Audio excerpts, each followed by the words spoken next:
When the Cleveland Browns benched Shedeur Sanders, everything cracked. Ratings, revenue, fan trust, sponsor confidence. The fallout wasn't just loud, it was seismic. And the worst part?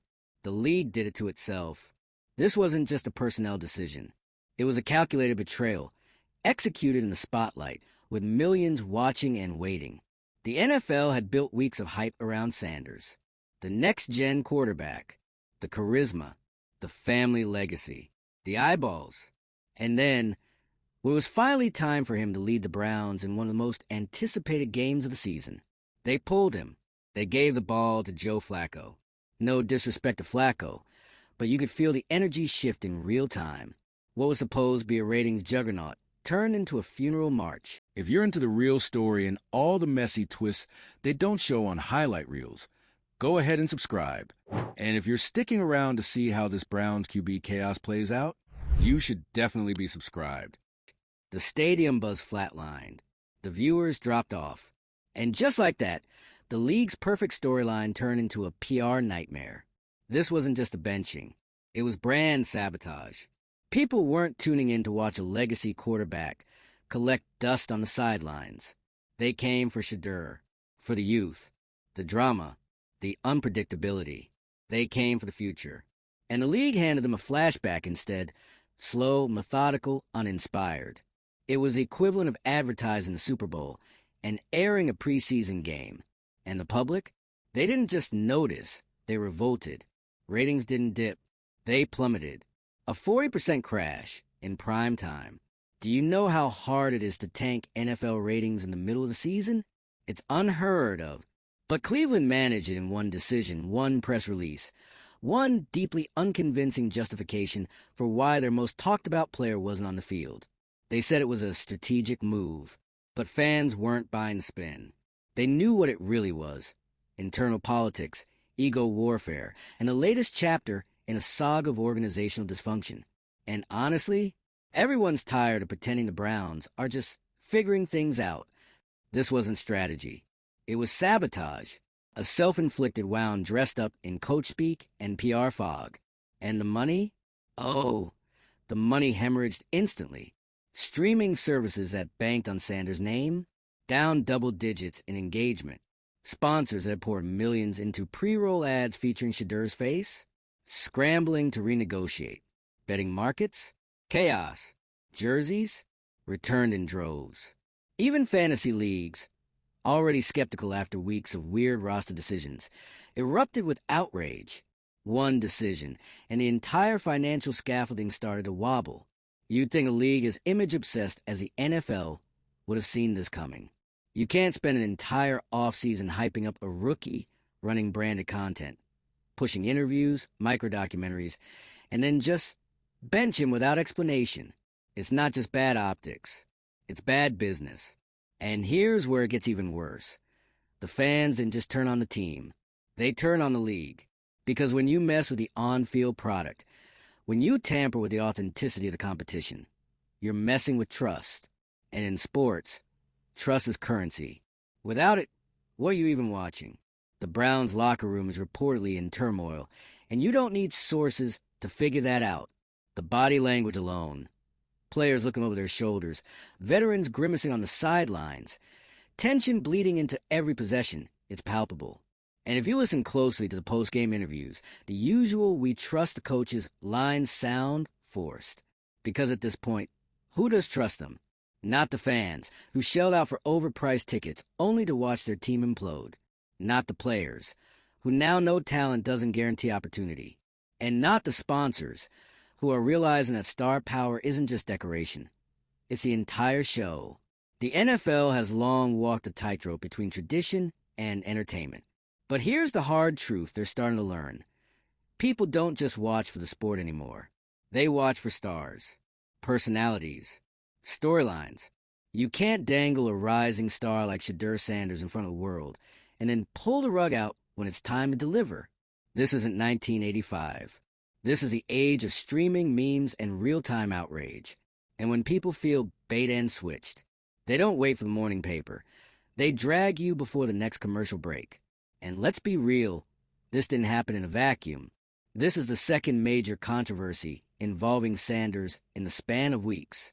First, he goes nuclear in a tell-all interview, exposing alleged manipulation inside the Browns organization. He publicly defends Dillon Gabriel, calls out internal politics, and pulls the curtain back on the dysfunction. That alone shook the building. And now, after all that, he gets benched?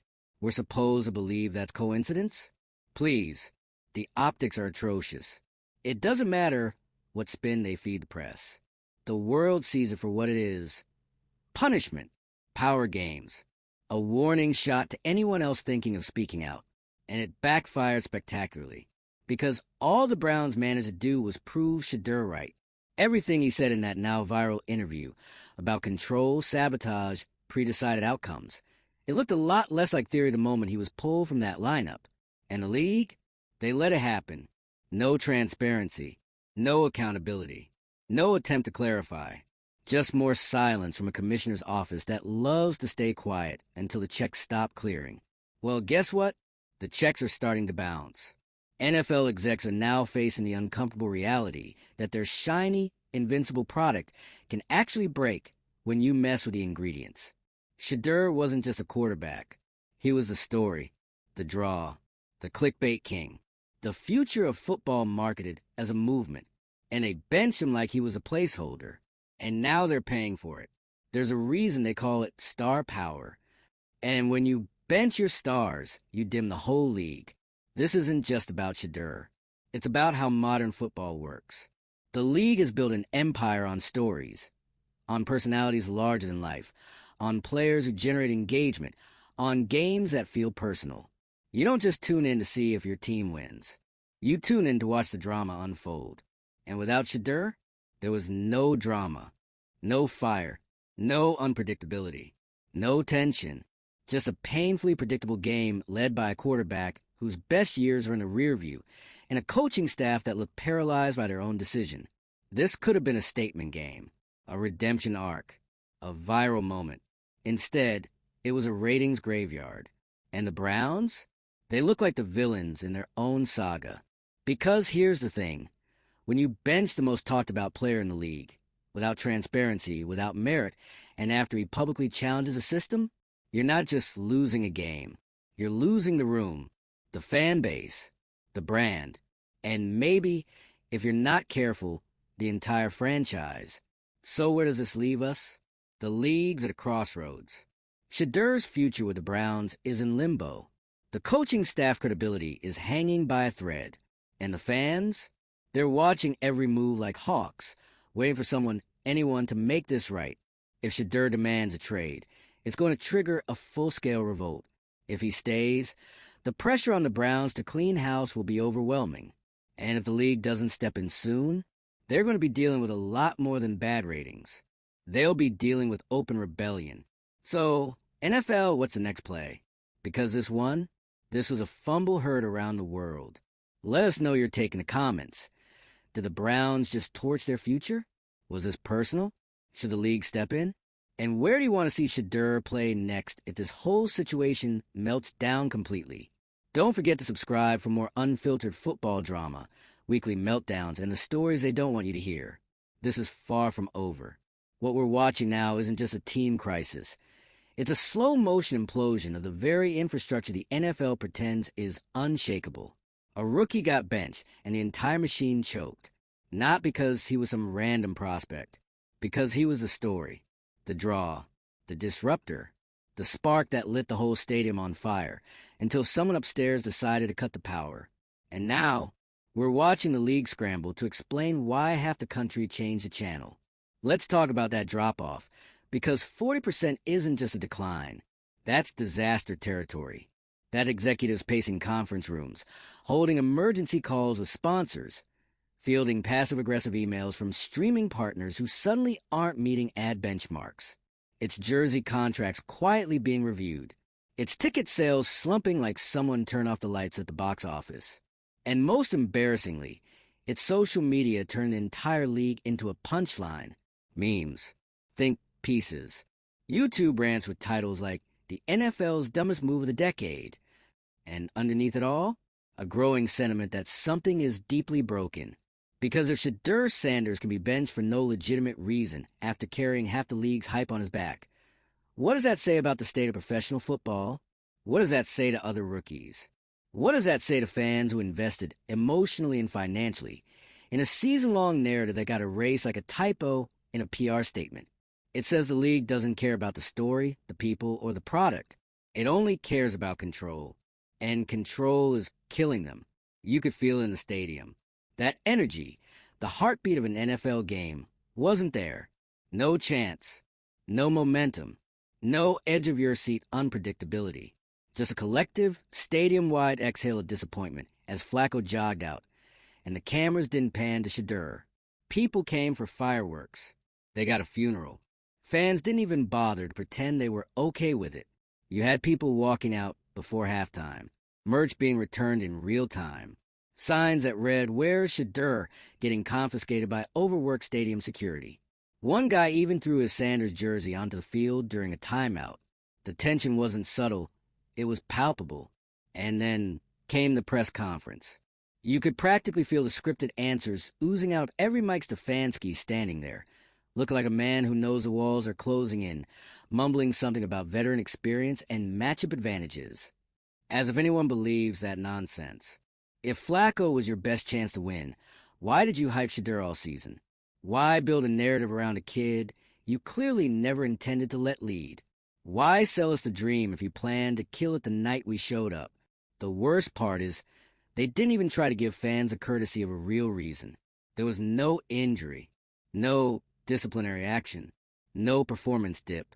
Shedeur had done nothing wrong, except maybe speak a little too freely, challenge the wrong people, and shine a little too brightly in a building that apparently couldn't handle the wattage. And let's call it what it is, a power struggle. A generational tug-of-war between old-school, ego-driven football men and a new wave of athlete activists who aren't afraid to hold a mirror to the system. Shedeur didn't just threaten the quarterback hierarchy. He threatened the culture. And instead of embracing that, they tried to silence him. They failed. Because now, his absence is louder than anything he could have said in a post-game presser. His silence on the sideline spoke volumes. Every time the camera cut to him sitting there, helmet off, face unreadable, you could feel the resentment building, not just in him, but in the fans, in the players, in the viewers at home who tuned in for fireworks and got forced to watch a team fumble their own future. And you could see it on the field, too. That locker room wasn't playing inspired football. They were going through the motions. The offensive line wasn't protecting like they normally do. The receivers looked frustrated. The rhythm was completely gone. Because when you kill trust, you kill performance. You think those guys didn't see what happened to Shedeur and think, if it happened to him, it can happen to me? That's the kind of doubt that spreads like a virus. And it doesn't go away with a motivational speech or a surprise win. It lingers. It festers. It fractures relationships and turns locker rooms into silent standoffs. And meanwhile, the league is pretending this is just a coaching decision. Please, this was a calculated move to send a message. The problem is, they sent the wrong one. They told players, stay quiet or get benched. They told fans, your investment doesn't matter. They told sponsors, we can fumble your money whenever we feel like it. And now they're facing the consequences, not just in dollars and cents, but in reputation. Because this isn't just bad business. It's a credibility crisis. You can't market your league like a cinematic universe, complete with rivalries, breakout stars, origin arcs, and then cancel the main character mid-season without expecting backlash. Sports is entertainment. And in entertainment, the audience decides who the stars are. The NFL tried to override that. And the audience responded with the most devastating reaction of all. They turned it off. So now we're left with this strange, bitter standoff. Shedeur isn't talking. Not yet. And that's smart. Because every second he stays silent, the tension builds. Every day the Browns don't clarify the decision, the heat rises. The league is waiting for this to blow over. But they're failing to understand one very crucial thing. This isn't blowing over. This is blowing up. And when Shedeur finally speaks, whether it's another interview, a podcast drop, or a simple Instagram story, he won't be alone, because by then, the floodgates will have opened. Other players will speak. Former teammates, insiders, people who stayed quiet because they didn't want to be the first. Well, Shedeur already went first, and now everyone else is watching. Because this wasn't just about one player getting benched. This was a warning flare. A wake-up call for a league that's been coasting on tradition while ignoring the shifting winds of culture. Players aren't property anymore. They're brands. They're leaders. They're media entities with reach, with influence, with receipts. And if the NFL doesn't adapt, then this Shedeur saga, it's just the beginning. The Browns now face the inevitable task of deciding whether to reverse course and face public shame, or double down and watch the entire organization crumble under its own stubbornness. There's no clean way out of this. No PR campaign is going to fix what they broke. No mid-season win streak is going to bury the narrative, because the narrative is the story now. And Shedeur, he's already won the public. People don't care if he plays another down this season. They care that he stood for something, that he called out the system, that he exposed what everyone secretly suspected, that the game we love is sometimes being hijacked by people who don't love it at all. So what's next? If the Browns don't get ahead of this, they're going to lose everything. The fans, the revenue, the talent pipeline. Because no rising star is going to trust a franchise that throws their own under the bus the minute they speak up. And if the league doesn't step in to demand accountability, they're going to lose the one thing they can't afford to lose: relevance. Because when the people stop watching, it doesn't matter how much money you have. It doesn't matter how many stadiums you fill or jerseys you sell. If the belief in the product dies, the empire collapses. So here's the question, NFL. Do you want to protect your fragile power structures? Or do you want to survive? Because Shedeur is not the problem. He's the mirror. And now everyone sees the cracks. What happens if our guy speaks next? Because that's the fear now. Not just that Shedeur Sanders got benched, but that he talked and people listened. And now, every franchise with internal messes they thought were buried 6 feet under, they're on high alert. Because the next breakout star might also be holding a microphone. Or worse, an audience. What Cleveland did wasn't just bad management. It was a cautionary tale in how not to handle a star. You don't court a player like Shedeur, build your branding around him, plaster his face on billboards, center your social media strategy on every throw he makes in practice, and then sideline him like he's disposable. You can't make someone the face of the franchise and then treat him like a third-string afterthought the moment he pushes back. That's not just betrayal. That's self-destruction. And now the Browns are bleeding.